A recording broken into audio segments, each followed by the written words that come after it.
আজকে নবমী, সবার বাড়িতেই কিন্তু আজকের দিনে চিকেন মাটন রান্না হচ্ছে। আমি ওইদিকে এখন মাটন রান্না করছি, সেটাও আবার উনুনে। সুন্দর করে থালা সাজিয়ে খেতে বসে পড়েছি, সঙ্গে চিকেন মাটন সবকিছুই রয়েছে। ও সন্ধেবেলায় রেডি হয়ে নিয়েছি ঠাকুর দেখতে যাব বলে। এবছর পুজোর প্রত্যেকটা দিনই ঠাকুর দেখতে বেরিয়েছি, একদিন শুধু বাড়িতে ছিলাম, সেটা আবার সপ্তমীর দিন। প্রথমেই চলে এসেছি ঘাটালের কলেজের ভিতরে খুব সুন্দর একটা প্যান্ডেল হয়েছে। এই ঠাকুর দেখার দৌলতে অনেক দিন পর কলেজে আসলাম। চলো ভিতরে যাওয়া যাক।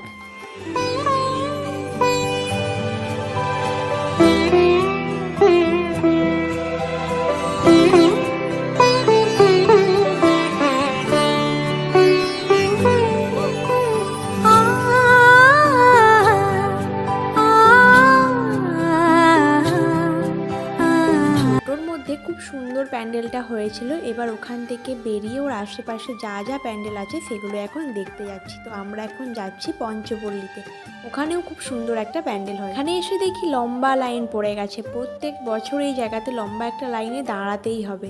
জানি না কতক্ষণে ভিতরে ঢুকতে পারবো, তো আপাতত এখন লাইনেই দাঁড়াই। একটু একটু করে সবাই এগোচ্ছে, তার সাথে আমরাও এগোচ্ছি। বেশিক্ষণ দাঁড়াতে হয়নি, তো অ্যাট লাস্ট আমরা প্যান্ডেলের সামনে এসেছি। আর এখানে প্যান্ডেলের থিম ছিল অপারেশন সিন্দুক, যেটা সন্তোষ করার মিত্রতেও হয়েছিল, কিন্তু দুটো প্যান্ডেলের থিম পুরো আলাদা।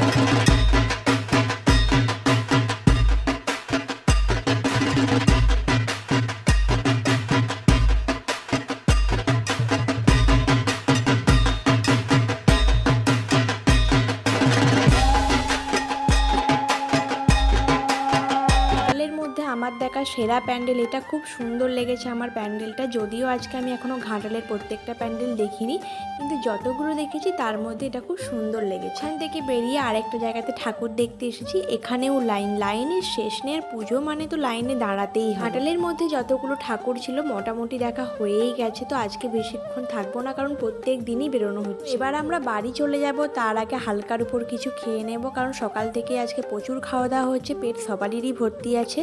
কিন্তু যেহেতু ঠাকুর দেখতে এসেছি, কিছু না খেলে আবার ভালো লাগবে না, তাই সবাই একটা করে চিকেন কাটলেট অর্ডার করেছিলাম। তার সাথে নিয়েছিলাম একটা কোল্ড ড্রিঙ্কস, কারণ পেট প্রচণ্ড ভার ছিল, তো কোল্ড ড্রিঙ্কসটা খেলে একটু হালকা লাগবে।